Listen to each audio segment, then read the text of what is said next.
Hello student, आप सभी का स्वागत है LLTC पंडवा यूट्यूब चैनल पर। आज से हम आप लोगों को क्लास 10 का हिंदी का सिलेबस स्टार्ट करने जा रहे हैं, जिसमें क्या पढ़ना है क्या नहीं पढ़ना है इसके बारे में अभी हम लोग चर्चा करने वाले हैं। तो चलिए स्टार्ट करते हैं, देखते हैं क्या होता है क्या नहीं होता। हाँ, एक बात और आप सभी से गुजारिश है कि एक बार इस चैनल को सब्सक्राइब कर लें और बेल आइकन दबा दें, जिससे आपको सारा नोटिफिकेशन मिलता रहे। तो ठीक है, चलते हैं। चलिए देखते हैं। पाठ पद है, लेखक का नाम है सूरदास, है ना। पाठ पद है, लेखक का नाम है सूरदास, जिनका जन्म स्थान जो है जिनका जन्म 1478 ईस्वी में हुआ था।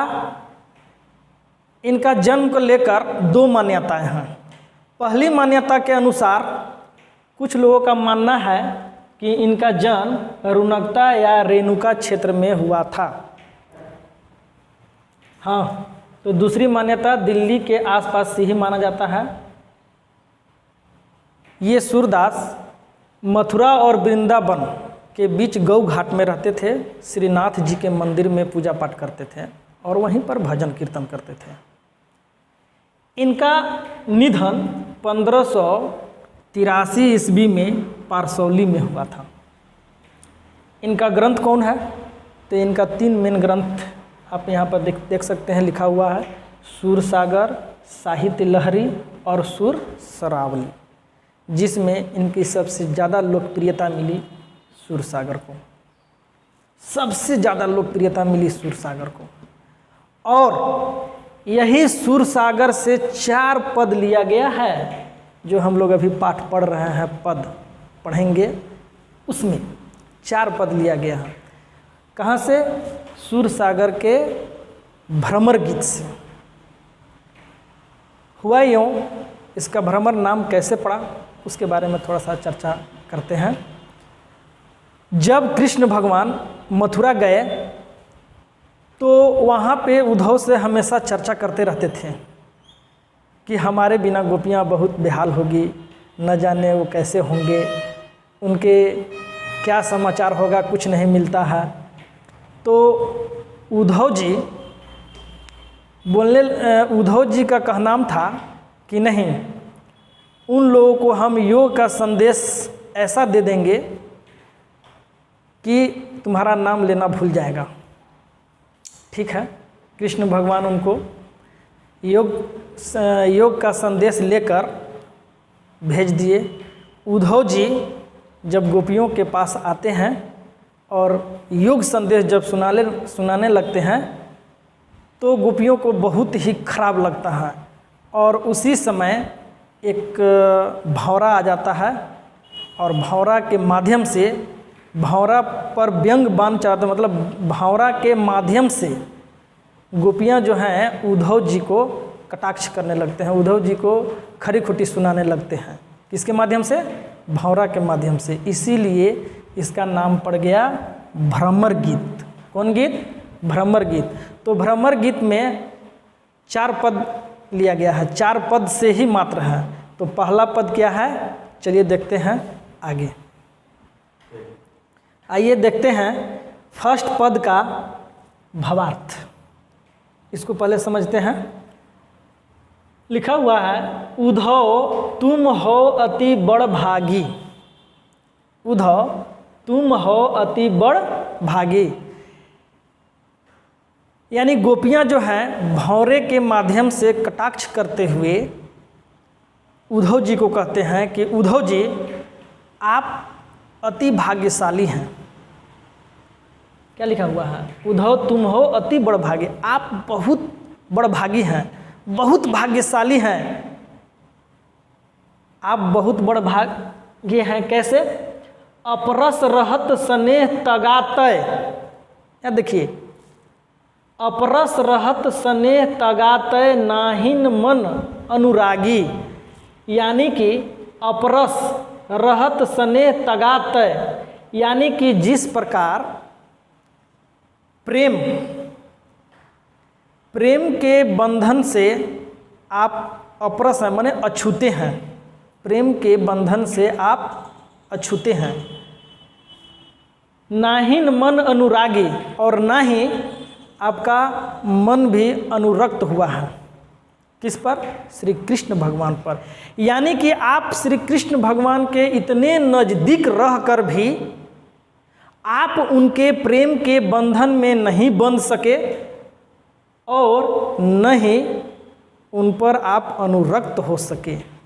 तो इससे भाग्यशाली और कौन होगा? अर्थात कहने का मतलब वो कटाक्ष कर रहे हैं कि बड़ भागी नहीं, अर्थात आप बड़ भाग्यहीन हैं कि प्रभु के इतने नज़दीक रहकर भी आप उनके प्रेम बंधन मोह माया से दूर हैं। एक तरीक़ा से बड़ भागी भी हैं और एक तरीक़ा से भाग्यहीन भी हैं, मतलब दोनों तरीक़ा से कटाक्ष करते हुए कह रहे हैं। पुरैनी पात रहत जल भीतर, ता रस देह न दागी। पुरैनी पात यानी कि कमल का पत्ता, रहत जल भीतर यानी आप देखे होंगे कमल का पत्ता जो है हमेशा 24 घंटा पानी के भीतर रहता है, यानी कि पानी के पास ही रहता है, पानी पर रहता है, फिर भी उसमें एक बूंद यानी कि उसमें कोई दाग नहीं लगता है, एक कुछ भी नहीं। पुरैनी पात रहत जल भीतर, ता रस देह न दागी। अर्थात कि कमल के पत्ता पानी में ही रहता है, फिर भी उसके देह पर क्या कर रहा है? ता रस देह न दागी। उसके देह पर अर्थात कि कमल के पुष्प पर यानी कमल के पत्ते पर कमल के पत्ते पर एक भी दाग नहीं होता है। इतना पानी के नज़दीक रहते हुए पर भी उसमें एक दाग नहीं होता है। ज्यों जल माह तेल की गागरी, जिस प्रकार से तेल का गगरी यानी तेलौछ गगरी के नाम सुने होंगे आप लोग स्टूडेंट, तेलौछ समझ रहे हैं, यानी कि जिसमें तेल रखा जाता है, वैसा पात्र जिसमें तेल रखा जाता है और उसमें तेल रखने से क्या होता है कि चारों तरफ से तेलौछ हो जाता है, उसको कहते हैं, हम लोग गांव घर में कहते हैं तेलौछ, यानी कि तेल के गगरी। ज्यों जल माह तेल की गागरी यानी कि जल उस पर अगर हम डालते हैं तो एक बूंद भी नहीं ठहरता है। तेलौछ गगरी पर यदि हम डालते हैं क्या चीज़? पानी, तो उस पर एक बूंद भी नहीं ठहरता है। ज्यों जल माँ तेल की गागरी, बूंद न ताको लागी, मतलब उस पर एक बूंद भी नहीं लगता है। प्रीति नदी में पाँव न बोरियो, दृष्टि न रूप परागी। आगे कहते हैं गोपियाँ कि हे उद्धव जी, प्रीति नदी में पाँव न बोरियो, अर्थात प्रेम के नदी, प्रेम रूपी नदी में आप पाँव नहीं बोरे, अर्थात उसमें उतरे नहीं, प्रेम नहीं किया किसी से। दृष्टि न रूप परागी, और न ही किसी दृष्टि पर, मतलब ये हुआ कि किसी पर आप आसक्त हुए, माने कोई भी दृष्टि अपने ओर आकर्षित भी नहीं किया। प्रीति नदी में पाँव न बोरयो, दृष्टि न रूप परागी। क्या कि आप प्यार भरी नदी अर्थात प्रेम की नदी में आप पाँव नहीं बोरे, अर्थात कि गोता नहीं लगाए, और दूसरी चीज़ की दृष्टि न रूप परागी, और न ही किसी के दृष्टि आप अपने ओर आपको आकर्षित कर पाया। इसलिए आप क्या हैं? आप बहुत बड़भागी हैं, भाग्यवान हैं कि प्रभु के इतने नज़दीक रहकर भी आप उनसे अछूते हैं, अपरस अछूते हैं, उनके प्रेम के बंधन में नहीं बंध पाए, उन पर अनुरक्त नहीं हुए। कैसे? तो जिस प्रकार से कमल के पत्ता जल में रहते हुए भी उस पर दाग नहीं लगता, तेल भरी मटकी को यदि पानी में डाल दिया जाए तो उस पर एक बूंद नहीं ठहरता, उसी प्रकार से आप हैं। सूरदास अबला हम भोरी, गुर चाटी ज्यों पागी। गोपियाँ कह रहे हैं का सूरदास अबला हम भोरी, अर्थात यहाँ सूरदास लिख रहे हैं अपना बुक में जो लिखे हैं वो अपने तरह से कह रहे हैं कि अबला हम भोरी। गोपियाँ कह रही हैं कि हम लोग अबला हैं, हम लोग अबला हैं, अबला हम भोरी, गुड़ चाटी ज्यों पागी। जिस प्रकार से गुड़ पर चींटियाँ जो हैं लिपट कर मर जाते हैं, आप देखे होंगे, गुड़ कहीं पर रख दीजिए या चीनी रख दीजिए मीठा चीज़, तो उस पर क्या होता है कि चींटी आती है और वहीं पर चिपक के मर जाएगी, प्राण दे देगी, परंतु वहाँ से उन लोग हटते नहीं हैं। उसी प्रकार से गोपियाँ कह रहे हैं कि हम लोग क्या करें, हम लोग उनके प्रेम के बंधन में ऐसे बंध गए हैं, ऐसे बंध गए हैं, ऐसे बंध गए हैं कि जिस प्रकार से चींटी गुड़ में लिपट कर अपना प्राण त्याग देती है, उसी प्रकार हम लोग का भी हाल हो गया है। हम कभी उनको छोड़ सकते नहीं हैं।